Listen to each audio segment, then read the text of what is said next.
Basic of AFM start करते हैं सबसे पहले ट्रेडिंग एंड पीएनएल अकाउंट से। ट्रेडिंग अकाउंट के अंदर आता है opening stock, purchase, direct expenses, इधर आता है सेल्स और क्लोजिंग स्टॉक। बैलेंसिंग फिगर निकल जाता है हमारा जीपी।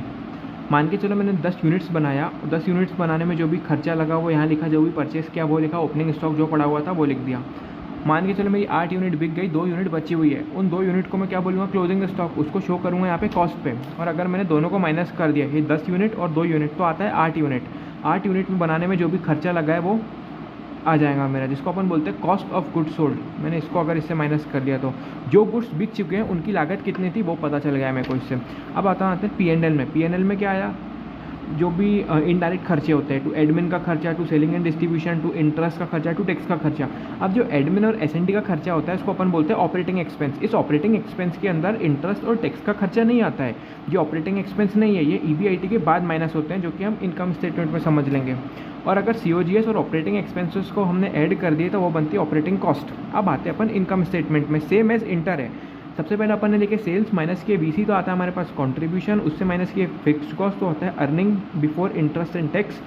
इंटरेस्ट माइनस किए तो आ जाता है अपने पास क्या, EBT, earning before tax. Tax minus किया जाता था अर्निंग आफ्टर टैक्स। अब जो भी पैसा बचा हुआ है वो उसमें से हम प्रेफरेंस शेयर का डिविडेंड बांट देंगे, तो आ जाएगा अपने पास earning available for equity share holder. उसमें से हमने इक्विटी शेयर को डिविडेंड बांट दिए, तो जितना भी पैसा बचा है वो क्या होगी, रिटेन अर्निंग होगी। अब इसको डिटेल में समझते हैं। जो यहाँ पे 2 कॉस्ट होती है, वेरिएबल कॉस्ट और फिक्स कॉस्ट, उसके अंदर ना ये सीओजीएस वाली कॉस्ट होगी और ऑपरेटिंग कॉस्ट एक एक्सपेंस होगी, यानी कि ऑपरेटिंग कॉस्ट होगी इन दोनों के अंदर ही।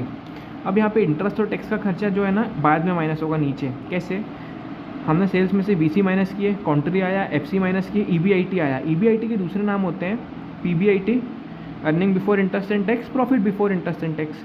इसी को अपन बोलते हैं operating profit, operating income, operating margin. ठीक है, उसमें से अपन ने इंटरेस्ट माइनस किए तो आ जाता है हमारे पास earning before tax, profit before tax और टैक्सेबल इनकम। क्योंकि अब इसी अमाउंट पे टैक्स भी लगता है इसलिए इसको भी हम टैक्सेबल इनकम ही बोलते हैं। टैक्स माइनस किया तो आता है हमारे पास अर्निंग आफ्टर टैक्स या प्रॉफिट आफ्टर टैक्स, और इसी को बोलते हैं नेट प्रॉफिट या नेट मार्जिन। क्योंकि अब इसमें से ये प्रॉफिट वो है जिसमें से सारे खर्चे माइनस हो चुके हैं। कौन से, कॉस्ट ऑफ गुड्स सोल्ड वाला यहाँ पे माइनस हो गया, ऑपरेटिंग एक्सपेंस यहाँ पे माइनस हो गए, और जो इंटरेस्ट और टैक्स का खर्चा था ना वो भी हमने इंटरेस्ट यहाँ माइनस कर दिया, टैक्स यहाँ माइनस कर दिया, तो जो भी आता है नेट प्रॉफिट यहाँ पे आ गया। अब जो पैसा बचा हुआ है उसमें से हमने प्रेफरेंस वालों का डिविडेंड दे दिए, तो हमारे पास earning available for equity share holder बच गया। अब ये जो हमारा ईबीआईटी था, ये इस मटके में जो पैसे पड़े हैं वो इस पर सब लोगों का हक है। सब लोगों में किस किस का, डेट होल्डर का पैसा इसी में से पे होगा, प्रेफरेंस शेयर का इसी में से पे होगा, इक्विटी वालों का पैसा इसी में से पे होगा। अब जो इंटरेस्ट वाला मटका है इसमें किसका हक होगा, केवल डेट होल्डर का।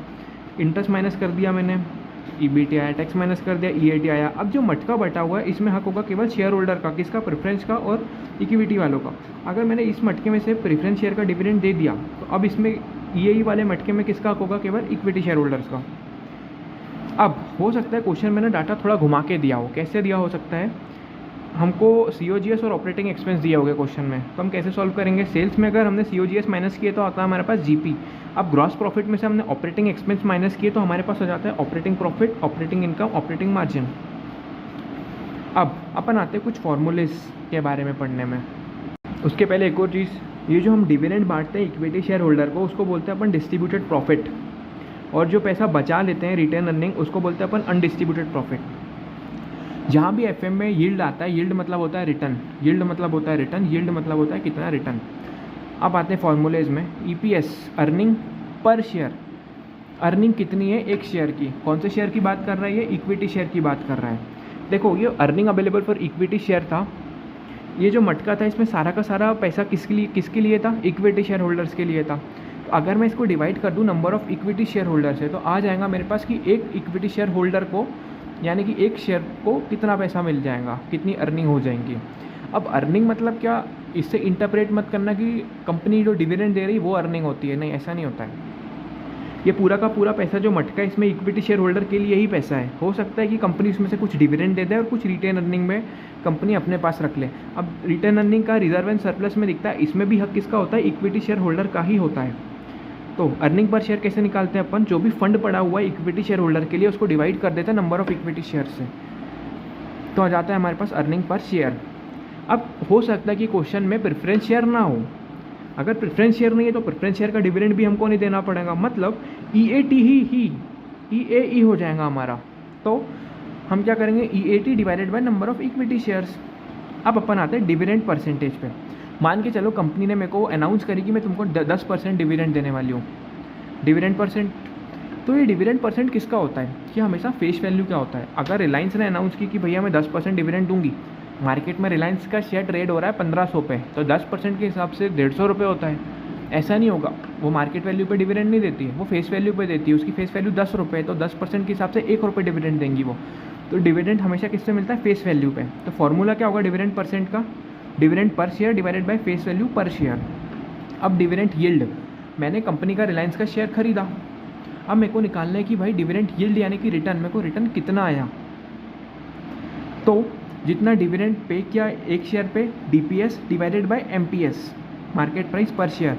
क्योंकि यहाँ मेरे को यील्ड रिटर्न निकालना है, रिटर्न मैं किसके कंपैरिजन में निकालूंगा, जो मैंने मार्केट में पैसा लगाया हो उसी की तुलना में तो रिटर्न निकालूंगा कि मुझे कितना मिला है। अब डिविडेंड पे आउट रेशो, पे आउट रेशो क्या होता है, देखो यही है जो हमारे पास EAE होता है, earning available for equity share holder. इसका दो यूज़ कर सकते हैं हम, या तो इक्विटी शेयर होल्डर को हम डिविडेंड बांट देंगे या फिर कुछ रिटेन अर्निंग में पैसा डाल देंगे। तो ये पे आउट रेशो क्या होता है कि भैया जो आपका EPS आया था यहाँ से, उसमें से आप कितना परसेंट डिविडेंड दे रहे हो और कितना परसेंट रिटेंशन में रख रहे हो अपने पास पैसा। तो यहाँ पे क्या बोला, डिविडेंड पे आउट रेशो, जितना DPS डिविडेंड पर शेयर दिए डिवाइडेड बाय EPS कर दिए। अब वही रिटेंशन रेशो मतलब वही जो भी अर्निंग पर शेयर थी माइनस कितना डिविडेंड पे कर दिए, तो हमारे पास आ गया कि भैया कितना रिटेंशन का पैसा बचा रखे होंगे उन्हें EPS से, है ना। EPS में कितना डिविडेंड का था, कितना रिटेंशन अमाउंट था, तो यहाँ माइनस करने के बाद आ गया हमारा रिटेंशन अमाउंट कितना था, डिवाइड कर दिया हमने उसको EPS से, तो पता चल गया कि रिटेंशन रेशो कितना है। अब अर्निंग यील्ड, मैंने कितना अर्न किया उसका रिटर्न क्या है, यील्ड निकालना है। अर्निंग कितना होगा, अर्निंग मतलब EPS divided by MPS, market में जो मैंने पैसा किया उसके कंपैरिजन में निकालूंगा ना वो। अब अपन आते हैं PE रेशियो में, price to earning ratio. Formula क्या होगा, price to earning ratio. Price ऊपर गया यानी कि मार्केट प्राइस पर शेयर, और अर्निंग नीचे गई, अर्निंग पर शेयर। मतलब क्या होता है इसका, मान के चलो किसी शेयर की मार्केट प्राइस चल रही है 150 रुपया, अर्निंग पर शेयर है 10 रुपया, मैंने डिवाइड किया तो आता है 15 टाइम। इसका मतलब होता है 1 रुपये की कमाई के लिए मैं 15 रुपये देने तैयार हूँ, है ना। किन किन कंपनियों का PE रेशो ज़्यादा होगा, जिनकी गुडविल बहुत ज़्यादा होगी, जो लेस रिस्की कंपनी होगी और जिनकी फ्यूचर ग्रोथ की एक्सपेक्टेशन बहुत ज़्यादा होगी। अगर दो कंपनियां हैं, दोनों में ये सारी चीज़ें सेम है, तो मैं किस कंपनी में पैसा लगाना पसंद करूँगा, उस कंपनी में जहाँ का PE रेशो कम होगा। मेरे को 1 रुपये कमाने के लिए मैं जितना कम पैसा देना चाहूँ उतना कम देना चाहूँगा ना। मैं तो 1 रुपये कमाने के लिए अगर मेरे को 15 रुपये देने पड़ रहे हैं और सारी चीज़ें सेम है, और वहीं एक दूसरी कंपनी है जहाँ पे मुझे 1 रुपये कमाने के लिए 5 रुपये देने पड़ रहे हैं, तो मैं वहाँ पे जाऊँगा। अब अपन आते हैं मार्केट कैपिटलाइजेशन में। मार्केट कैपिटलाइजेशन मतलब क्या होता है कि मार्केट में मार्केट प्राइस पर शेयर, कितनी मार्केट में एक शेयर की वैल्यू चल रही है, इनटू नंबर ऑफ शेयर्स। और दूसरा फॉर्मूला होता है जो याद रखने का है, PE ratio into EAE, earning available for equity share holder, और या फिर EAT। ये कैसे सॉल्व होता है वो है। अब कॉस्ट ऑफ इक्विटी, जो कॉस्ट ऑफ इक्विटी कंपनी के लिए होता है वही इन्वेस्टर के लिए रिटर्न होता है। इसका KE यूजिंग CAPM मॉडल कैसे निकालते हैं हम, जो भी रिस्क फ्री रिटर्न है प्लस बीटा ब्रैकेट में रिस्क कितना मार्केट वाला, जो भी रिटर्न है कौन सा शेयर मार्केट वाला, माइनस रिस्क फ्री रिटर्न। ये फॉर्मूला हम वैल्यूएशन वाले चैप्टर में आगे समझेंगे। अब जो बैलेंस शीट होती है उसमें होती है लाइबिलिटी साइड, ये होती है असेट साइड। यहाँ पे इक्विटी शेयर और capital, reserve and surplus, debt और करंट लाइबिलिटी आती है। यहाँ पे फिक्स असेट, करंट असेट और प्रिलिमिनरी एक्सपेंसेस आते हैं। अगर और क्वेश्चन बोलता है कि equity share holder fund book value, net worth, net asset निकालो, तो कैसे निकालेंगे हम। इक्विटी शेयर होल्डर फंड बोल दिया तो इजीली समझ में आता है। बुक वैल्यू मतलब क्या होता है कि किताबों में कितनी वैल्यू है उसकी। नेट वर्थ ये याद कर लेना, 4 नाम है इसके। जो भी इक्विटी शेयर होल्डर था plus reserve and surplus minus preliminary expenses, और या फिर जो भी फिक्टिटियस असेट होगी, क्योंकि ये fictitious asset reserve and surplus को बाद में कम कर देती है, क्योंकि ये यहाँ पे असेट तो पड़ी हुई है, मैं इसको हर साल राइट ऑफ करता हूँ तो मेरा प्रॉफिट कम कर देती है, इसलिए हम पहले ही रिजर्व उसके, इसलिए यहाँ पे रिजर्व एंड सरप्लस से हम इसको माइनस करते हैं। दूसरा फॉर्मूला क्या होगा इसका, फिक्स असेट करेंट असेट, तो मेरा यहाँ का टोटल आया, मैंने प्रीमिनरी एक्सपेंसेस प्लस ही नहीं किया, हटा दिया, यहाँ के टोटल में से ये माइनस कर दिया करेंट लाइबिलिटी और डेट, तो मेरा ये अमाउंट आ जाता है। याद रखना मैंने इसको ऐड ही नहीं किया था यह टोटल निकालने में, तो मैंने ये प्लस किया, यहाँ का टोटल आया, उसमें से माइनस कर दिया याला अमाउंट, तो ये दोनों आ गए। इसको अपन बोलते हैं इक्विटी शेयर होल्डर का फंड कितना है, मेरी औकात नेटवर्थ कितनी है, नेट असेट कितनी है और बुक वैल्यू कितनी है। और जो डेफर्ड टैक्स असेट होती है ना DTL, वो फिक्टिटियस असेट नहीं होती है, वो नॉर्मल जेन्युइन असेट की तरह ट्रीट की जाती है। अब यहाँ पे अपन फॉर्मूला सीखेंगे बुक वैल्यू पर शेयर का, मतलब जो भी हमारी टोटल बुक वैल्यू आई थी उसको डिवाइड कर देंगे अपन नंबर ऑफ शेयर से, तो पता चल जाएगा कि बुक वैल्यू पर शेयर कितनी है। अब अपन बात करते हैं रिटर्न ऑन इक्विटी के बारे में, कैसे निकालेंगे रिटर्न ऑन इक्विटी। ये जो पैसा पड़ा हुआ था वो इसमें किसका हक था, इक्विटी शेयर होल्डर का हक था पूरा का पूरा, तो इन पैसों में हक है किसका, इक्विटी शेयर होल्डर का पूरा का पूरा। इसको अगर हम डिवाइड करते हैं कि earning available for equity share holder divided by जो इक्विटी शेयर होल्डर ने पैसा लगाए हैं, जितना कमा के दिया डिवाइडेड बाय जितना टोटल इन्वेस्टमेंट किया इक्विटी शेयर होल्डर ने, तो पता चल जाएगा रिटर्न ऑन इक्विटी कितनी है। अगर मैं इसको डिवाइड करता हूँ नंबर ऑफ इक्विटी शेयर से, और इसको भी EOE को अगर मैं डिवाइड करता हूँ नंबर ऑफ इक्विटी शेयर से, तो मेरे पास क्या आ जाता है, EPS आ जाता है। और वहीं इक्विटी शेयर होल्डर फंड को डिवाइड करता हूँ नंबर ऑफ शेयर से, तो क्या जाता है, बुक वैल्यू पर शेयर। तो दूसरा फॉर्मूला ये भी होता है। अपन बात करते हैं growth rate, sustainable growth rate. ये क्या होता है, कंपनी की ग्रोथ रेट कितनी है वो कैसे पता चलेगा, कंपनी जो भी पैसा बचा के रख रही है इनटू रिटर्न ऑन इक्विटी, मतलब हर साल अगर मान के चलो वो 10 लाख रुपए कमाती 10 लाख रुपए कमाती 10 लाख रुपए कमाती है, तो ग्रोथ तो कुछ नहीं है यहाँ पे। अब मान के चलो वो 10 लाख रुपए उसने कमाई, उसमें से 6 लाख रुपए खर्चा कर दी, और 4 लाख रुपए जो बचाई है उसमें कितना वो उसको कहाँ इन्वेस्ट करके या उन 4 लाख में कितना पैसा कमाती है, वही दिखाएगा कि भाई इसकी हर साल ग्रोथ कितनी हो रही, क्योंकि हर साल 10 लाख तो कॉमन है। जो पैसा बचा रही है और उसमें कितना पैसा कमाएंगी, उसमें कितना रिटर्न कमाएंगी, उसी से इसकी ग्रोथ पता चलेंगी। तो वही रिटेंशन रेशो है ना, बचाए हुए पैसे इनटू रिटर्न ऑन इक्विटी, वो जो पैसा बचाया है उसको और कहाँ डिप्लॉय करके पैसा कमाएगा। अब असेट टर्नओवर रेशो, याद रखना टर्नओवर रेशो में टर्नओवर ऊपर आता है और ये जिसका फॉर्मूला है वो नीचे आता है। अब अगर एक आइटम P&L का है और एक बैलेंस शीट का है, अब यहाँ पे देखना ये बैलेंस शीट का आइटम है वो एज ऑन डेट है, और जो P&L का आइटम है वो ड्यूरिंग द पीरियड है, तो हमको इसको भी ड्यूरिंग द पीरियड करना पड़ेगा। हमें ड्यूरिंग द पीरियड कैसे होगी, इसलिए हम इसको क्या करेंगे, एवरेज कर देंगे, एवरेज एसेट ले लेंगे यहाँ पे। अब फॉर्मूले का मतलब क्या होता है तो वो समझते हैं। मान के चलो किसी का कंपनी का टर्नओवर है 100 करोड़ रुपए और उसकी एवरेज असेट है 2 करोड़ रुपए की। इसका मतलब होता है कि 2 करोड़ रुपए की असेट लगाकर 100 करोड़ रुपए की सेल करता हूँ मैं। अब इन्वेंट्री टर्नओवर रेशो, टर्नओवर ऊपर गया, इन्वेंट्री नीचे आई। अब देखो इन्वेंट्री किस पे, एक P&L का है एक बैलेंस शीट का है, तो इन्वेंट्री का मैंने एवरेज कर दिया। अब ये कॉस्ट पर होती है और टर्नओवर सेल्स पे होता है, तो हमारा एक कॉमन बेस मैच नहीं हो रहा है, ये सेल्स पे ये कॉस्ट पे है, तो मैं इसको भी कॉस्ट पे लेके आऊँगा। सेल्स को कॉस्ट पे मतलब cost of goods sold divided by stock. अब डेटर टर्नओवर रेशो, डेटर नीचे गया टर्नओवर ऊपर गया। अब टर्नओवर में क्या लूँगा, टोटल सेल्स नहीं, टोटल सेल्स इसलिए लूँगा क्योंकि मैं जितनी माल बेचा उसके पैसे मिल चुके होंगे, और कुछ माल होगा जिससे मेरे डेटर कुछ सेल होगी जिससे मेरे डेटर क्रिएट हो गए, तो वो जो क्रेडिट सेल है वही लूँगा मैं, केवल credit sale divided by average debtor. Basic of time value of money, इसमें टोटल 5 केसेस है। पहला केस है प्रेजेंट वैल्यू निकालना किसी सिंगल सम की। मतलब क्या होता है, मान के चलो मेरे को फ्यूचर में कुछ अमाउंट मिलना है, लेट से 5 साल बाद मुझे 50,000 रुपये मिलना है, तो आज के टाइम पे उसकी वैल्यू कितनी है उसको बोलते हैं अपन प्रेजेंट वैल्यू। कैसे निकालते हैं, जो भी फ्यूचर वैल्यू होती है उसको इनटू कर देते हैं हम प्रेजेंट वैल्यू फैक्टर से। प्रेजेंट वैल्यू फैक्टर कैसे निकलता है, 1 डिवाइडेड बाय 1 प्लस RN से। अब लॉजिकली समझते हैं इसको। मान के चलो एक बैंक है, बैंक देता है FD पे इंटरेस्ट 12%।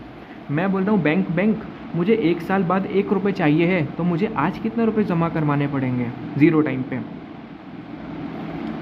वो निकालना सीखेंगे हम। मान के चलो मेरे को ज़ीरो टाइम पे 1 रुपये चाहिए, आज के दिन ही 1 रुपये चाहिए, तो मेरे को आज बैंक में कितने रुपये जमा करवाने पड़ेंगे? 1 रुपये ही जमा करवाने पड़ेंगे। और वैसे ही अगर फर्स्ट ईयर के एंड पे मेरे को बैंक से 1 रुपये चाहिए है और बैंक 12% ब्याज देती है, तो मेरे को ज़ीरो टाइम पे कितने रुपये जमा करवाने होंगे? तो पीवी फैक्टर बताता है कि 0.892 रुपये में अगर आज के दिन ज़ीरो टाइम पे जमा करवाता हूँ और बैंक मुझे 12% का ब्याज देता है, तो 1 साल के एंड में मुझे 1 रुपये बैंक दे देगा। वैसे ही मान के चलो बैंक को बोलता हूँ मेरे को सेकेंड ईयर के एंड पे 1 रुपये चाहिए है और बैंक तुम 12% ब्याज देते हो, तो मुझे आज के टाइम पे कितना पैसा जमा करवाना पड़ेगा? तो ये पीवी फैक्टर बताता है कि भाई ज़ीरो टाइम पे तू 0.797 पैसा जमा करवा दे, तो फर्स्ट ईयर एंड खत्म होगा, सेकेंड ईयर एंड खत्म होगा, सेकेंड ईयर के एंड पे तुझे हम 1 रुपये दे देंगे। वैसे ही थर्ड ईयर के लिए भी होगा। मैं बैंक से बोलता हूँ कि बैंक मुझे थर्ड ईयर के एंड पे 1 रुपये चाहिए है और तू ब्याज 12% देता है, तो मुझे आज तेरे पास कितने रुपये जमा करवाना पड़ेगा? तो ये पीवी फैक्टर बताता है कि 0.711 रुपये तू यहाँ पे बैंक में जमा करवा देना। फर्स्ट ईयर ख़त्म होगा, सेकेंड ईयर ख़त्म होगा, थर्ड ईयर ख़त्म होगा और मैं तुझे 1 रुपये दे दूँगा। वैसे ही फोर्थ ईयर के लिए, वैसे ही फिफ्थ ईयर के लिए। तो ये हमने पीवी फैक्टर सीख लिया। अब ये पीवी फैक्टर निकलता कैसे वो सीखते हैं। बैंक कितना ब्याज दे रही थी? 12%। ठीक है, तो ये रेट में मैं 12% कैसे लिखूँगा? 12 डिवाइडेड बाई 100, तो 0.12 आर की जगह पे लिखूँगा, उसमें 1 प्लस करूँगा, कितना आएगा मेरा? ये प्लस 1 कर दिया इसमें, तो 1.12 आया। और 1 से डिवाइड करूँगा 1.12 को, 1 डिवाइडेड बाई 1.12, तो मेरा 1 साल का पीवी फैक्टर आ गया। अब दूसरे साल का अगर मेरे को पीवी फैक्टर निकालना है तो मैं दबा दिया इसको, तो दूसरे साल का पीवी फैक्टर आ गया। तीसरे साल का निकालना है तो तीसरे साल का आ गया। चौथे साल का निकालना है तो ये आ गया। पाँचवें साल का निकालना है तो ये आ गया। अब इसका मतलब क्या है कि भाई मेरे को 5 साल के एंड में 1 रुपये चाहिए है और बैंक तुम्हें मुझे 12% ब्याज देती है, तो मुझे आज ज़ीरो टाइम पे कितने रुपये जमा करवाना होगा? तो ये बैंक ये बोलता है कि तुझे 0.567 रुपये पैसे 0.567 पैसे मैं ज़ीरो टाइम पे जमा करवाता हूँ, तो 5 साल के एंड पे मुझे 1 रुपये बैंक दे देगा। तो ये पीवी फैक्टर को अगर मैं इससे इंटू करता हूँ तो मुझे पता चल गया कि मुझे 28,350 रुपये जहाँ पे जमा करवाना है, तो मेरे को फिफ्थ ईयर के एंड पे 50,000 रुपये मिल जाएंगे। ये हो गया हमारा प्रेजेंट वैल्यू निकालने वाला। अब अपन बात करते हैं फ्यूचर वैल्यू निकालने वाला। कैसे? मान के चलो 5 साल है, ज़ीरो टाइम में मेरे पास 20,000 रुपये है और बैंक 12% ब्याज देती है, तो मुझे 5 साल बाद कितना रुपये मिल जाएगा? तो मैं यहाँ से फ्यूचर वैल्यू का फॉर्मूला बना लूँगा, जो कि बनेगा present value into future value factor. Present value कितनी है? 20,000। पीवी फैक्टर 12% के हिसाब से इस फिफ्थ ईयर के एंड पे कितना आया था? 0.567 से इंटू कर दिया, तो पता चल गया कि भैया 35,273 रुपये मुझे यहाँ पे मिल जाएंगे अगर मैं यहाँ पे 20,000 रुपये डिपॉजिट करता हूँ और बैंक मुझे 12% ब्याज दे रही है। तो अब अपन आते हैं थर्ड केस में। एन्युइटी यानी कि क्या होता है? एक सीरीज़ ऑफ कैश फ्लो होता है जिसमें हर साल सेम अमाउंट होता है और टाइम पीरियड सेम होता है, उसमें सेम अमाउंट होता है और टाइम इंटरवल सेम होता है। इसमें भी हमारे पास 3 केस है। Present value of an annuity in arrear, that is at the end. In arrear मतलब क्या होता है? साल खत्म होगा उसके बाद पैसा होगा, साल खत्म होगा उसके बाद पैसा होगा, साल खत्म होगा उसके बाद पैसा होगा, साल खत्म होगा उसके बाद पैसा होगा, साल खत्म होगा उसके बाद पैसा होगा, उसका मतलब होता है एरियर। अब एन्युइटी मतलब हमने क्या पढ़े थे? हर साल सेम अमाउंट 50 50 50 50 50 है यहाँ पे, और टाइम इंटरवल भी सेम, 1 साल 2 साल 3 साल 4 साल 5 साल, तो सेम साल भी है। अब इन 50,000 रुपये की मेरे को प्रेजेंट यहाँ जो 50,000 मुझे मिलेंगे, 50,000 मिलेंगे, 50,000 50,000 50,000, ज़ीरो टाइम में इनकी कितनी वैल्यू वो पता कर रहा है मेरे को। तो मैं कैसे निकालूंगा? एक ऑप्शन ये है कि 50,000 को मैं इंटू कर दूँ, खींच के लेके आऊँ यहाँ पे, इस 50,000 को खींच के लेके आऊँ यहाँ पे, इस 50,000 को खींच के लेके आऊँ यहाँ पे, इस 50,000 को खींच के लेके आऊँ यहाँ पे, इस 50,000 को खींच के लेके आऊँ यहाँ पे। दूसरा क्या होता है? अगर ऐसा एन्युइटी वाला केस है तो चुपचाप कॉमन अमाउंट लो, 50,000 इंटू कर दो इन सारों के टोटल से, सारे एन्युइटी फैक्टर के टोटल से। कैसे निकलेगा? जैसे मेरा फिफ्थ ईयर का आया था एन्युइटी फैक्टर यानी कि ये वाला, और मैं GT दबाता हूँ कैलकुलेटर में, तो सारा टोटल हो जाएगा मेरे पास। तो अमाउंट कितना आएगा? 3.791 इंटू करूँगा 50,000 से, तो आ गया मेरे पास 189,550। सारे की प्रेजेंट वैल्यू आ गई यहाँ पे। अब अपन दूसरा केस में आते हैं, present value of an annuity in advance that is at the beginning. दूसरा नाम है इसका एन्युइटी ड्यू। अब ड्यू से क्या लगता है, बचा हुआ है, बचा हुआ है मीन्स ईयर के एंड पे, तो ऐसा नहीं है, ड्यू मतलब होगा ईयर के फर्स्ट में, ये याद रखना। एडवांस, यहाँ पे मुझे 50,000 रुपये मिल गया, यहाँ पे 50, यहाँ पे 50, यहाँ पे 50, यहाँ पे 50। अब इनकी जीरो टाइम पे प्रेजेंट वैल्यू निकालना है, तो इस 50,000 की प्रेजेंट वैल्यू यहाँ पे 50,000 ही होगी। अब मेरे को इसको यहाँ पे खींच के लेके आना है, इसको यहाँ पे खींच के लेके आना है, इसको यहाँ पे खींच के लेके आना है, इसको यहाँ पे खींच के लेके आना है। तो मैं क्या करूँगा, 50,000 कॉमन निकाले, एन्युइटी का अमाउंट ये हो गया, इनटू कर दूंगा इसको present value of annuity factor in advance है, कैसे निकलता है, जो कि 0 ईयर का पीवी हमेशा 1 होगा। अगर मेरे को 0 ईयर में 1 रुपये चाहिए है, ठीक है, 0 ईयर के एंड में 1 रुपये चाहिए है, तो अभी 1 रुपये ही जमा करना होगा। अब अभी मेरे को 1 रुपये चाहिए तो अभी 1 रुपये जमा करना पड़ेगा ना भाई। वैसे ही मैंने सारा एन्युइटी फैक्टर निकाला, ये वाला, ये वाला, ये वाला, ये वाला, सबका जीटी दबा के टोटल किया और ये वाला 0 ईयर का भी ऐड किया, इनटू कर दिया 50,000 से, तो सारों की प्रेजेंट वैल्यू हो गई ये। अब अपन बात करते हैं present value of deferred annuity. Deferred मतलब क्या होता है, बाद में। प्रेजेंट वैल्यू 0 ईयर पे निकालना है, ये फर्स्ट ईयर एंड हुआ, यहाँ पे कोई अमाउंट मुझे मिलना नहीं है, सेकेंड ईयर ऐड हुआ, कुछ अमाउंट नहीं मिलना है, थर्ड ईयर से मुझे 50,000 रुपये मिलना है, फोर्थ ईयर से 50, फिफ्थ से 6 से 7 से। इन सारों की पीवी प्रेजेंट वैल्यू क्या होगी, मतलब मेरे को इसको यहाँ पे खींच के लेके आना पड़ेगा, यहाँ पे खींच के, यहाँ पे खींच के, यहाँ पे खींच के, यहाँ पे खींच के।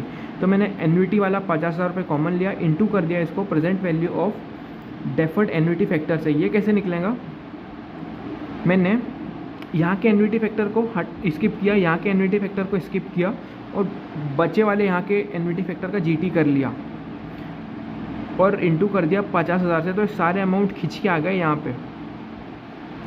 अब अपन बात करते हैं present value of perpetuity. Perpetuity मतलब क्या होता है, एक अनंत काल तक जो चलने वाला होता है, मतलब चलते रहेगा, चलते रहेगा, चलते रहेगा। एग्जाम्पल, मेरे को 10,000 रुपये फर्स्ट ईयर के एंड पे, second year, third year, fourth year और अनगिनत साल तक मिलते रहेंगे। अब ये किस केस में होता है, ये परपेचुइटी वाला केस, ये पर्सन के केस में नहीं होगा, क्योंकि पर्सन तो निपट जाता है। एग्जाम्पल के तौर पे एक ट्रस्ट है, ट्रस्ट ने किसी कंपनी को बोला, मैं तुझे, एक कंपनी ने ट्रस्ट को बोला कि मैं तुझे हर साल 10,000 रुपये देते जाऊँगी। अब दोनों के अमर है, तो ये परपेचुइटी वाला केस यहाँ पे लागू हो जाएगा।